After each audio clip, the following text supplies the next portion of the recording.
let me know if you want to cut anything out or, whatever at the end of the episode. I'm more than happy to. So, all No right, problem. let's get into this. Okay. Mr. Fabian Wagner, welcome to the show. Welcome to Midnight Double Feature. We're absolutely honored to have you and just absolutely geek out about your filmography. This is an amazing opportunity for us. First off, between your amazing TV resume and your equally as awesome film resume, not to mention you're a two-time Emmy-nominated cinematographer, which is incredible and not something that we get to do quite often, is talk to any Emmy-nominated cinematographers. I'm sure you're very much in demand and probably come across more than a few offers. How do you decide which offers to take and which offers to turn down? Is there a personal element that attracts you to certain projects? That's an interesting question. Well, first of all, thank you very much for having me and for saying all these nice things. That's how we butter you up. That's an interesting question because I did a masterclass the other day and we were talking about the same thing, and I have never really sort of consciously thought about that. Really, I love working, and I love being on set, and so I guess to answer this question honestly, I would have to say that I have taken jobs in the past that maybe I shouldn't have taken, because I wasn't really maybe that into the script or whatever reason it was, but I took them because it was work and because I love shooting and I love being on set. And it's interesting because it did keep me working, and I said to the students, I said that having made that choice,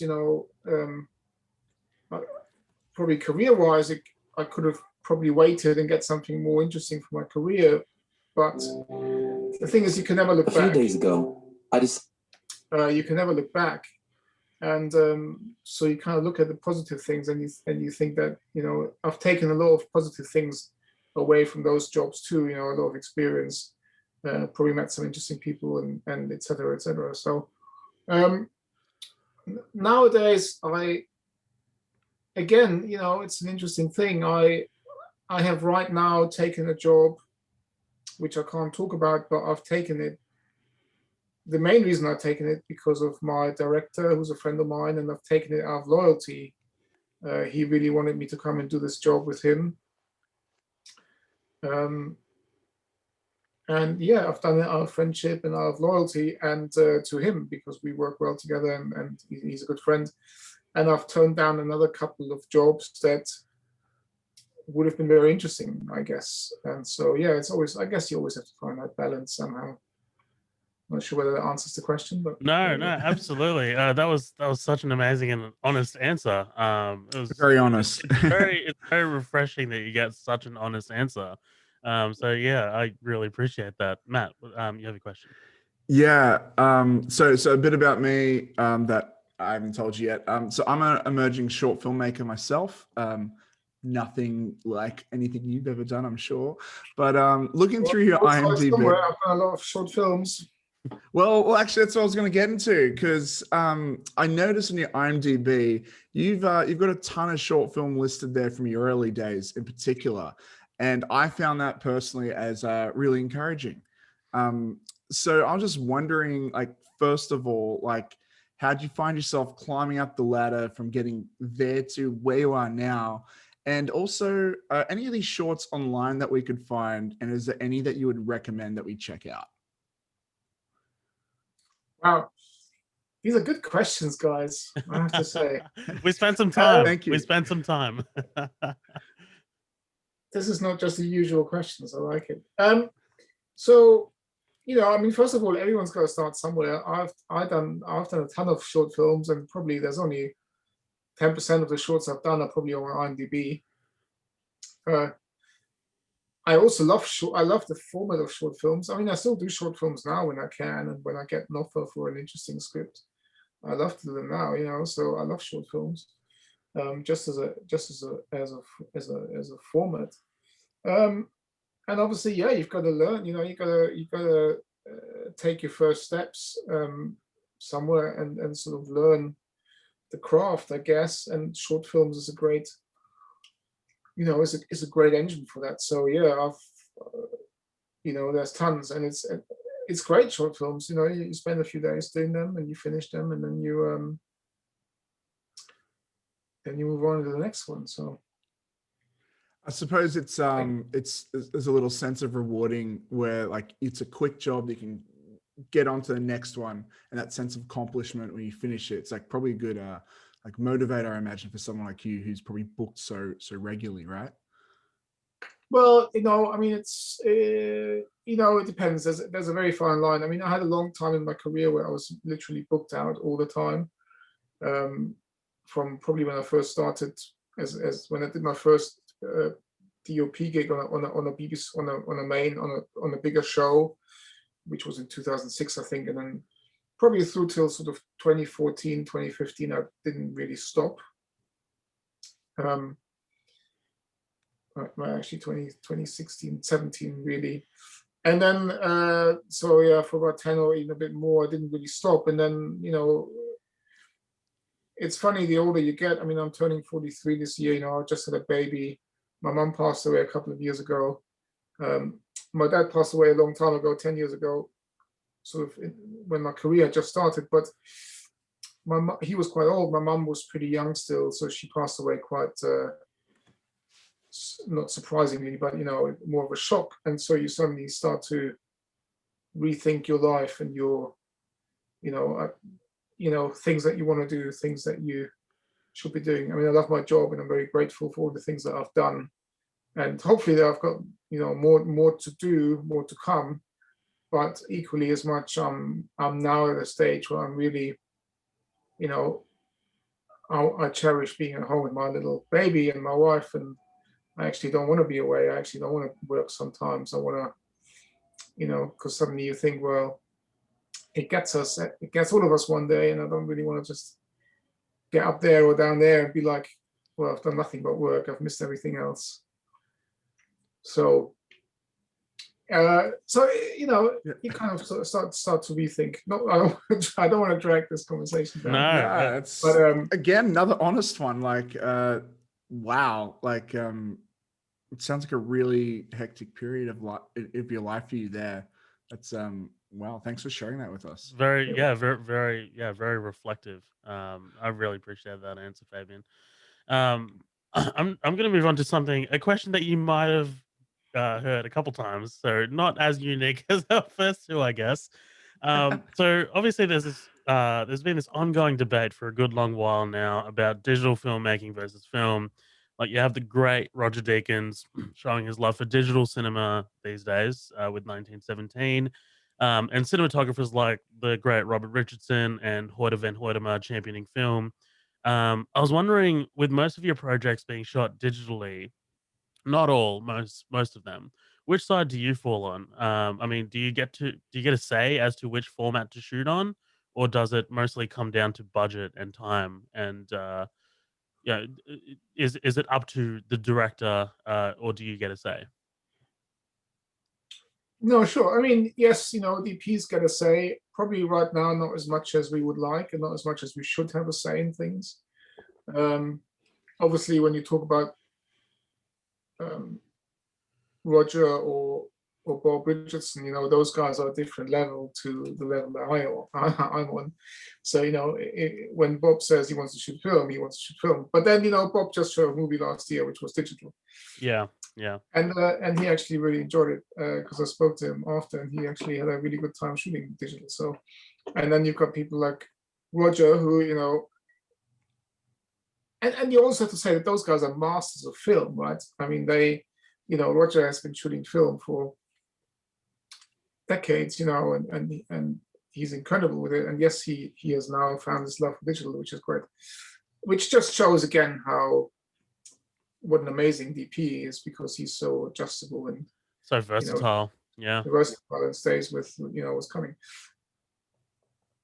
I am not as elaborate. I am not as good.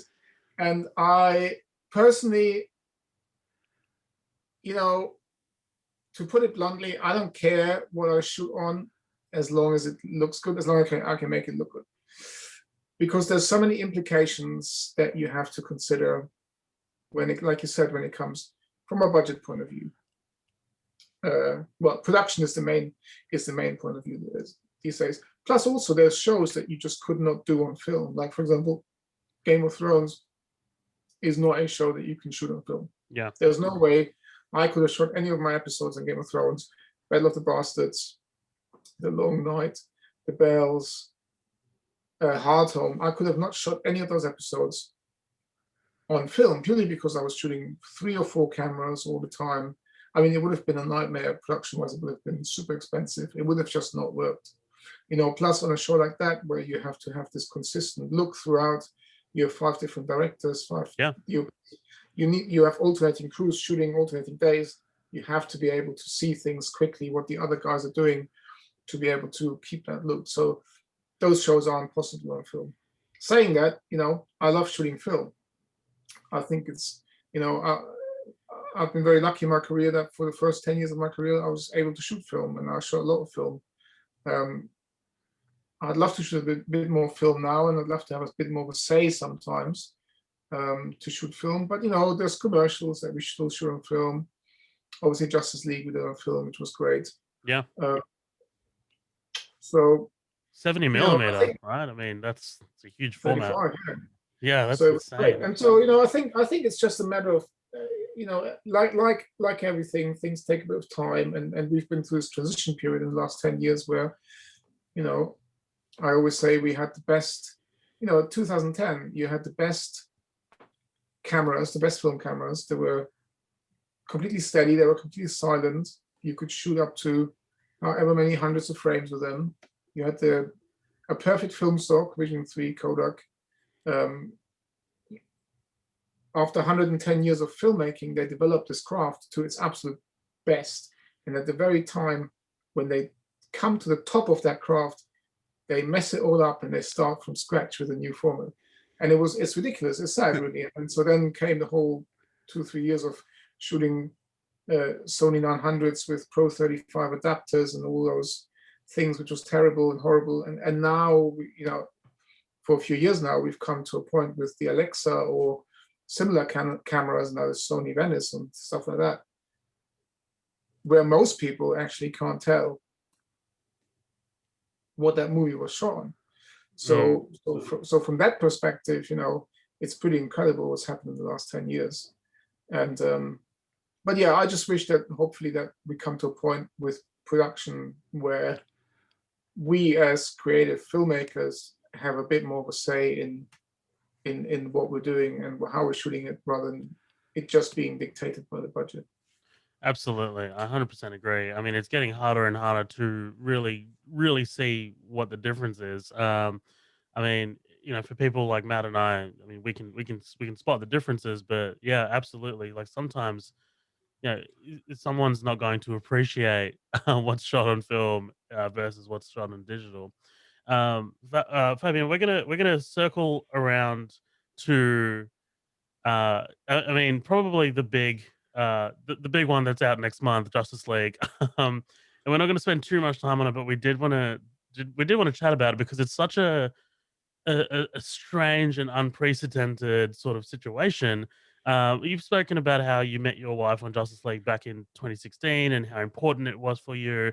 Coming back for the reshoots for the Snyder Cut must have been incredibly an emotional and personal time for you, especially since this Justice League, again, it's just so unprecedented. When you're on set doing the initial photography on the Snyder Cut, sorry, on this new additional photography, was there a sense of triumphant sort of achievement amongst the cast and crew, as if this was a second chance for people to see what you guys always intended? Yeah, and it's just such a triumphant moment for Zach as well. Did you guys feel like you were sort of achieving something coming back? Oh, hit a very bitter spot there, because I didn't do those reshoots this year, well, late last year, because of the COVID crisis because I didn't travel to the States because I live in the UK, and obviously they were reshooting in Los Angeles, and they were Ah, shooting for 2 3 days. I think 2 days Zach was shooting for, and so I actually wasn't there for those. So I spoke to Zach beforehand. Um, we had a long chat about it all. But yeah, it was bittersweet. I was super glad. I'm obviously super happy and glad that this whole thing is happening. And it was very sad that I couldn't be there. yeah, okay, all right. Well, I always thought, yeah, okay, I thought they filmed it in the UK. All right, okay, fair enough. No, because obviously with Corona right now, it's very Yeah, difficult. it's tough. Absolutely. Matt, you had a follow up. Yeah. Well, let's go back to when you were shooting Justice League at least. In those early days of like when the project came to you, so something with Zach's like usual vision or whatever. He's a very particularly visual director. When you see a Zack Snyder film, it 9 times out of 10 it looks like a Zack Snyder film. They often do stand out, which I'm sure as a DOP that must be really exciting for you to like sink your teeth into.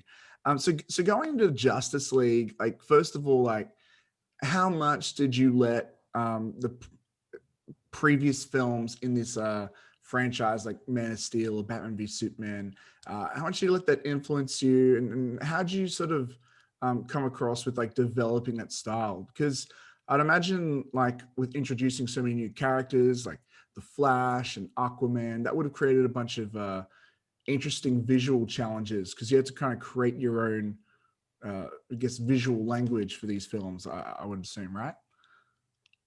Sure. I mean, to be fair, I didn't let myself get influenced by any of the other previous films. Obviously, I know all of Zach's films because I've always been a fan, and I've always been a fan of Larry Fong. And so, just the pure opportunity to work with Zach was pretty incredible.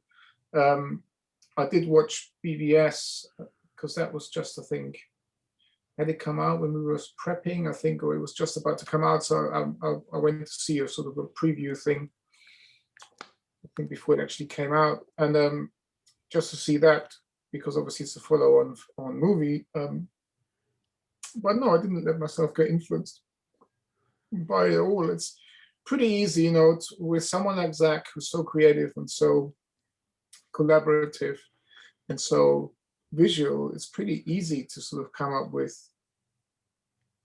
the stuff that you're going to shoot pretty quickly. It's not like you have to write it for ages. It's a very organic process almost. That's cool. I'm going to use this also as a segue of this question, but so with Justice League, from my understanding, and correct me if I'm wrong, but I get the vibe it was the type of film that's like primarily shot on like a soundstage or a green screen studio, while like a lot of other projects in your previous works, like The Crown or Game of Thrones, like they're actually like it's clearly shot on location, some beautiful locations and stuff. I'm just wondering, like when you're dealing with things like sound stages, green, and especially green screen, how does it change your approach as from a cinematic perspective? Like, are there advantages or disadvantages that usually come to mind, like that affect your approach between the two, like shooting in the physical location and more the studio environment? Sure. Well, I mean, Justice League was shot probably more on stage than anything else I've done before, but obviously I've done a lot of special effects, visual effects, and green screen work. Surprisingly, a lot of the Game of Thrones stuff is shot on stage, and we were actually shooting quite a lot of Justice League on the backlot, for example, where we built certain exterior locations and had certain things. So, it was a good mixture, but obviously what was the difference with Justice League was there was a few sets we were just purely green, or you only had a few set pieces for real, and the rest was green screen. So that makes it different. As to the preference between shooting, I mean, like again, like I said, and I've said it so many times, it was so amazing to shoot Justice League and to actually be there and be the DP for that, I loved every single day, and like I love every other day that I'm on a set, whether it's on a location or on a studio. There's certain challenges that come with shooting green screen, I always love those challenges because I think they're very interesting. You know, from a creative point of view, I love collaborating with the visual effects department. I love collaborating with the actors. I love creating a lighting setup that will later influence the visual effects and how the visual effects work into the on-set lighting, which I think is a really interesting. Are those conversations you have in pre-production about how you light it to affect the like CGI and special effects, or do they like try and work around what you like sort of put together? Well, I think that depends on your work process, and it depends on your relationship with the visual effects. I think you get the most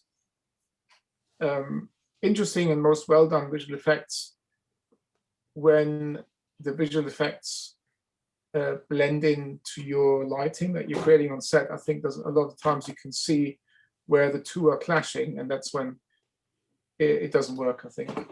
And so Game of Thrones is a very good example. I mean, Justice League is anyway, but Game of Thrones is a very good example because it's a lot of locations work with visual effects, and you can really see that the interactive lighting that we do and the lighting setups that we do and everything, they're taking all of that into consideration, and they're building this world around what we're building on set.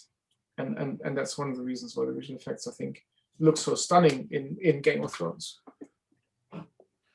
Yeah, absolutely. And look, seeing as we're already here, we're talking about Game of Thrones. Let's just dive into it a bit more. In recent years, the line between what's possible on TV versus film has totally been blurred. You know, we're hearing more and more about how we're in the golden age of TV, with A-list actors now signing on for more and more TV projects. That line is basically gone, much like you know the battle between digital and film. But in my opinion, I think your work on Game of Thrones, especially, really contributed to that in the best ways.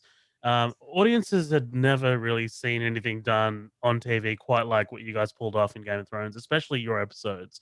Um, like you said, Hard Home, The Battle of the Bastards, The Winds of Winter, The Long Night. They're just 4 episodes out of the 8 that you shot for the show. And they're constantly in the conversation for some of the best TV episodes of all time. I mean, I think I've seen Hard Home and Battle of the Bastards, especially, probably about 15 times each. I mean, those are amazing, incredible episodes. So when you're on set for these episodes that were on such a large scale, did you ever kind of think to yourself just how much of an impact your episodes in particular would have on the way audiences consume entertainment? Like, did you actually have a inkling as to, man, like this is going to change TV. This is going to change the way people view TV. Never. I've never thought that. I mean, you sort of think about it maybe afterwards, obviously now that it's happened, but no, I've never thought that. When we were shooting or prior or even after we finished shooting, for example, Battle of the Bastards, I never thought it would have such an impact. I never thought it would become that big. You know, I don't think about it that way because it can just as well go the other way. Right. And Yeah. so, you know, what's the point? No, I never think about it that way. I don't choose jobs because I think they might turn out to be great. Yeah. And I also sometimes don't choose jobs because I think hopefully they might not be crap, but they turn out to be crap. That's not the way I choose That's jobs. that's a really healthy way to approach it, actually. So let's talk oneers, because you participated in achieving these long takes over a few projects. We saw a fantastic one towards the end of Overlord, and a few in Game of Thrones. Um, in particular, the Battle of the Bastards has an amazing 50-second kind of like long unbroken shot. How much work goes into preparing these shots, and do you yourself and the director, in this case Miguel Sapochnik, get any sleep before the night before? Oh yeah. I mean, the times of no sleep are long gone for me. It's yeah, no, I mean, you know, I'm a big fan of oneers, but then you kind of have to explain as well. I love oneers, but there's a very fine line between the shot that's just long and showing something off, or there's a shot that actually tells a story. And so I don't like doing a oneer just for the purpose of doing a oneer. Right. You wanted I to think tell a story, absolutely. there needs to be a lot more to it, and so you know. That's why, for example, the long shot in the beginning of Overlord, when he's in the plane and the plane explodes and he jumps out, we did that as a one-hour, or in the Battle of the Bastards, because we just really, I think those two really draw you into the story and really take you in as an audience member. It makes it feel more immersive. Hopefully, that was the idea behind it anyway. And yeah, it's they're tricky sometimes. I mean, Battle of the Bastards one wasn't tricky for me because I had worked it all out beforehand. But yeah, you have to be very careful because obviously you have a lot of different factors that can create problems, and the main thing is you don't want to hurt anyone on set. So if you have live horses and stuntmen, and you've got Kit Harington and the camera operator running through all of that melee, that if anything goes wrong, that could be pretty bad. So you have to be very careful and have to prepare it really well. So we prepared that very, very well. We rehearsed it for a long time, building up the stages up to what it eventually became, to be sure that we could do it safely. That's amazing. You've kind of touched on it a bit there, but we keep talking about Battle of the Bastards, so I just have to ask you. Probably my favorite shot of all the Game of Thrones is that really iconic one of Jon Snow, and you got all those horses and stuff coming right at him. It's so memorable. It's absolutely breathtaking. I'm just curious, and I know you've touched on it maybe a little bit here, but can you break down that specific shot? What sort of work does go into that? I look at that how the fuck did they do that? It's all done practically, right? So how far is the camera away from Kit Harington, and how's that come to get? How is that put together? How do you ensure that Kit's safe when there's a ton of horses running at him? Yeah, and the camera's safe too, I guess. Well, that was the easiest shot. That was the easiest shot of the whole scene. No way. That was the easiest shot of the whole scene. Let me just see, because I can screen share something with you. Yeah, that was the easiest shot. That was the easiest shot of the whole scene, because that's a very old camera trick that has nothing. There's nothing to it. It's basically you're on a super long lens. I think we were on a 10:1, so I think it was an Ingenieur 224 to 290, and then we put a doubler on it, so we must have been on something like a 600 mil lens basically, and we were way back from Kit, who was standing in the middle of the field, and the horses. Yeah, it was all done for real. The horses, we had about 60, 70 horses, and they were all just running towards him, but from very far away. And they did stop probably about 10 meters before him, or maybe a little bit closer, but it was very controlled, and there was no danger to him. Maybe they didn't even stop. Maybe they just were riding around him at the end. I can't actually remember. But that was a very simple. It's a very simple old camera trick, and yeah, that's definitely one of my favorite shots, and I'm glad that it worked so well. It's stunning. It's beautiful. I in our podcast community, sort of Facebook page, I posted a little bit of a tease that we're speaking to you, and I didn't mention you by name, but I said this our next guest is responsible for this shot, and it was a a GIF of that particular moment, which is absolutely mind blowing. I love that moment. It's so memorable. Which is why it's kind of funny to me that that's one of the more easiest shots to do for you. Oh, it definitely was. It definitely was. That wasn't a tricky one. You got me really curious. What you pulling up there? Yeah, actually, the suspense is killing me. I'm not sure whether I can find it. I thought I had a picture of. I thought I had a behind the scenes picture of exactly that setup. but keep going, and we'll if I find it. Yeah.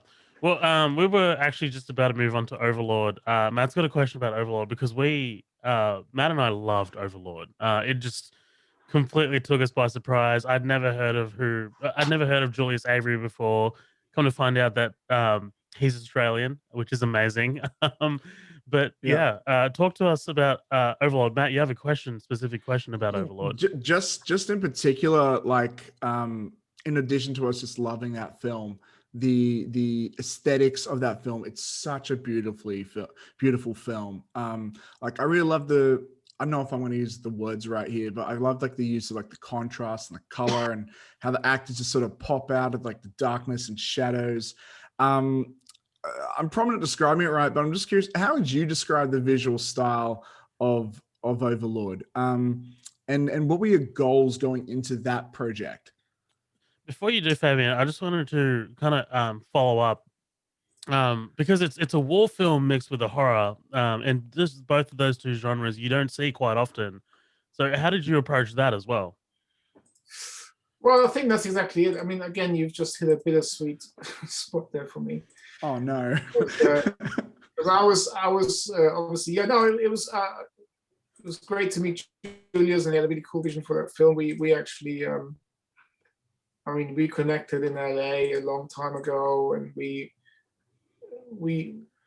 spent many nights in a dingy bar in LA talking about the movie, and we were having a lot of beers while we were doing it.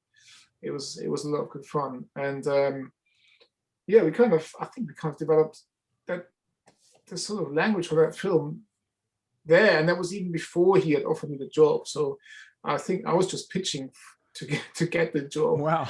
While we were getting drunk, talking about how this film should look. And that's when we talked about the Warner for the beginning as well. I hadn't even read the script. He just told me about the opening idea, and I was saying we were talking about this Warner, which was very funny. And yeah, and then he, you know, I think we both wanted to make a war/zombie movie that had a look that hasn't been really done before, and you know, every war movie you see has got the desaturated look, so we were going away from that. So we wanted to have something where the color really pops, you know, something that has a really interesting mix of colors and everything. The bittersweet thing was I prepped that movie for a long time. You know, we prepped for a few months and we started shooting. We had shot the whole opening sequence, I think the first sort of 10-15 minutes. When I had a phone call from my mother that she was diagnosed with cancer and that she wasn't doing very well. Oh man. And so I decided, because she was in Germany and we were shooting in the UK, and so I decided that I didn't know what was going to happen then. So I decided that I need to step away from the film and actually be there for my mom. So I left the movie after only 20 days of shooting, I think. And Laurie Rose, a friend of mine, very good DP, took over, which was a very tough job for him because he obviously stepped in without any, you know, prep. I prepped the whole thing and everything, but I had a very good crew. I had my usual gaffer with me, and so they were great and they kept it going. And then I stepped away for a couple of months. Was in Germany with my mum, who had operations and everything, and she actually recovered after that for a while. And so I managed to came back for the last 3-4 days of shooting for the movie. I came back and finished it that way, but it was a very strange experience, the whole thing. Wow. I got someone very close to me in my life who's going through something very similar with their mum. So I really feel to that. Like, wow. And I'm sorry we keep bringing up these bittersweet moments for you, my friend. I'm really sorry. But you did work on the plane sequence. That was like probably one of your main things you shot, right? I shot the whole opening. I think it was the first 13-14 minutes was all mine. Well, that scene in particular, like just like water, and he comes out of the water and he starts going off into the forest, and that's when in the forest, somewhere in the forest, that's when Laurie took over, and then I came back for a few other things later on. with that scene, because I actually wanted to ask about that, so I'm glad I got that part right. So I'm wondering like how much practical effects you guys use there, because I would have assumed there was a lot of CGI, but from my understanding, there are a lot of practical effects involved throughout the whole project. So would you mind just like talking about working with the scenes that mix both practical and digital effects and Well, I think how I you mean pull that off? I always use as much practical effects as possible. Personally, that's my preference. That's something that I think that's one reason why the stuff works well. Hopefully, is because of using practical effects. Something that I really like. So we built a plane on a gimbal. We had a game plane on a gimbal. Obviously, we had green screen outside because of what you had to see outside. But then, you know, all the explosions and everything were done with interactive lighting, and also I had whether it was flamethrowers or flame bars that went up to simulate explosions. I mean, I do a lot of all of my stuff is always done with as much practical lighting, which obviously you have to enhance then with lighting, with interactive lighting, but all of it has as much practical effects as possible. I've just found a picture, so I'm just going to see whether I can screen share this Yeah, with you. please. Oh, awesome. That's cool. Hopefully, I'm pretty sure it's got it on. Oh, you've got it disabled, so if you enable it. Yep. One sec. Da, da, da.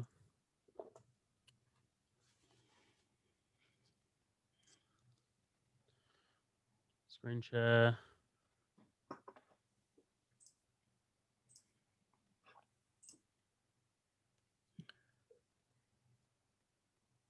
Sorry, bear with me. This is We'll all going to cut this get cut part out of the podcast, by the way. Where am I? So imagine is it video settings you go to? Yeah, I'm in general. Oh, you know what? Try at the bottom the share screen. Do you have a little arrow next to it? At the bottom? That works for me, I believe. Hold on. Oh, here we go. Yeah, because I don't have it, So but I think you would. advanced sharing options. Who can share? All participants. There you go, Fabian. You should be able to. Yeah, should be able to do it now. Yeah.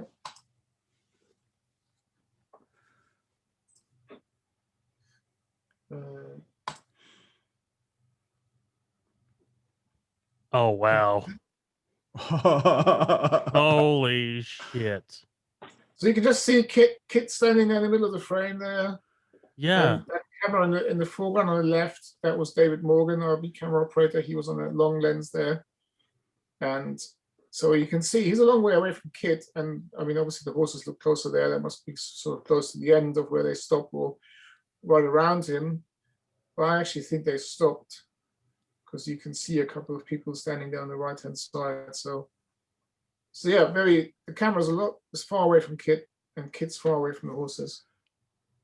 Wow. Wow. That's crazy, because like looking at this photo, the army doesn't look that big from this angle, but on screen it looks so massive. It's cool how they're all just bunched in there. Our frame just goes from the left horse to the right horse, and that's it. Yeah, So yeah. You fill up the entire screen and nothing more. Yeah. Screen. I wouldn't even, looking at this, I wouldn't even think, I think you said before it was like 60, 70 people. I wouldn't even think that looking at this. That's incredible. Wow. That's shot in the RE too. Wow, that's awesome. Thank you for sharing that. That's so cool. Yeah, thank you so much. That looks fantastic, Fabian. That looks awesome. We're going to sort of start wrapping up here. So we've got two more sort of quick fire questions for you. So after I've got 10 minutes or so. Yeah. So after Zack Snyder's Justice League in March, you're working on Monster Butler, starring the great Malcolm McDowell. From what I can gather from your resume, from your IMDb. But what's next for you after that? Like, can we expect to see you back on TV? Perhaps even the Game of Thrones prequel? Monster Butler unfortunately hasn't happened yet.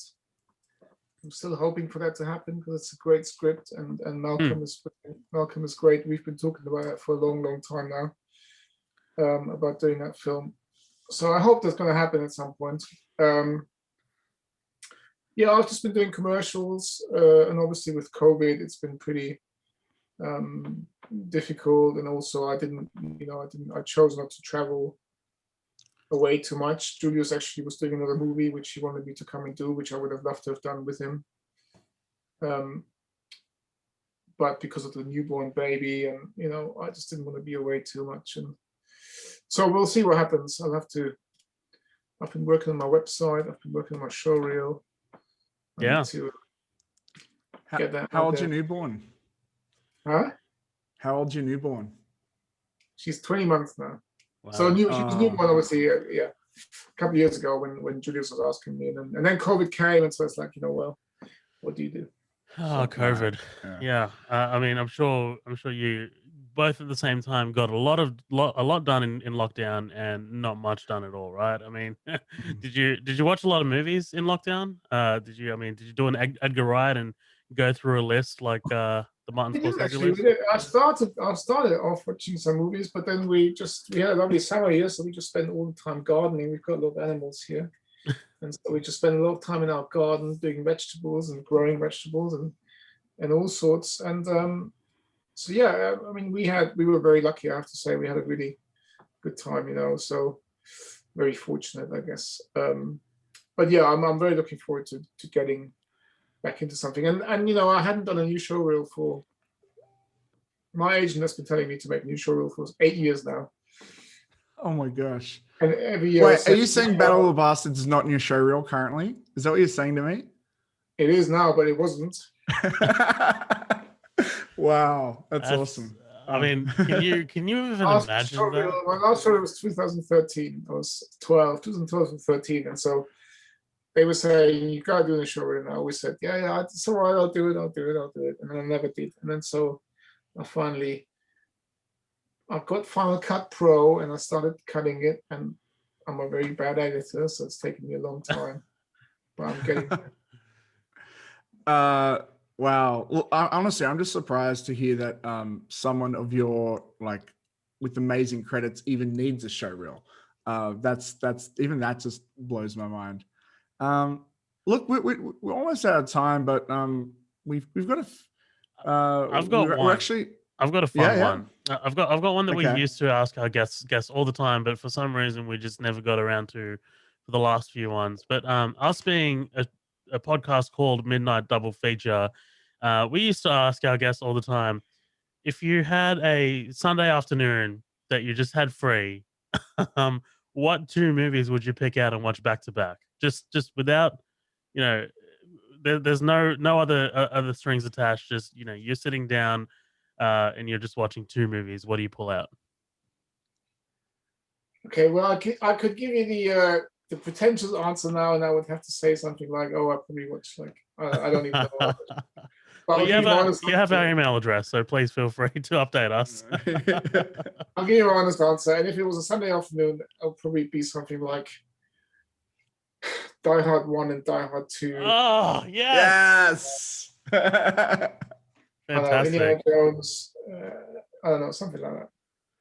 That's awesome. That's a good pick, man. I like that. Matt, do you have anything else before we close out here? You know what? While we've got you, can I ask you a question I've always wondered about working with some of these bigger cameras in Hollywood? I don't know if this is an interesting question or not, but I've always been curious. So at the end of the credits of a lot of these big films, you'll often see the logo of shot on Ari, shot on I Red noticed Epic. Red's been popping Yeah. up a bit lately. Is that usually because a brand deal between the production and producers and the company, or is that more like an endorsement with the DOP or something like that? How does that normally work to your knowledge? I have no idea, but that has nothing to do with the DP. I think it's just it's like in the good old days when they were showing when short in Technicolor came up at the end. Yeah. Ah, So I yeah. think it's just that must be Okay. So an endorsement of but there must be something with production and stuff. I guess. Wow, I'm surprised it doesn't affect you too much. That's interesting. Interesting, Grant. It's a good question. I've got no idea. Well, thanks for your honesty. If you don't know the answer, let me know.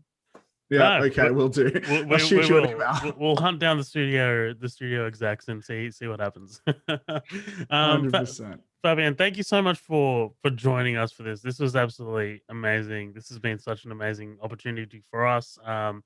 And you have an open invite to come back on the show anytime and just talk about movies, talk about any of your projects, just anything in general. If you want to talk about the weather, that's fine. It's completely cool.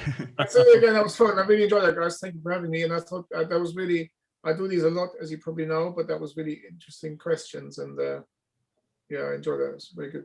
That gives us a lot of confidence as interviewers. Thank you so much. Thank you. All right. Wow, that was awesome. I was gonna hit and record.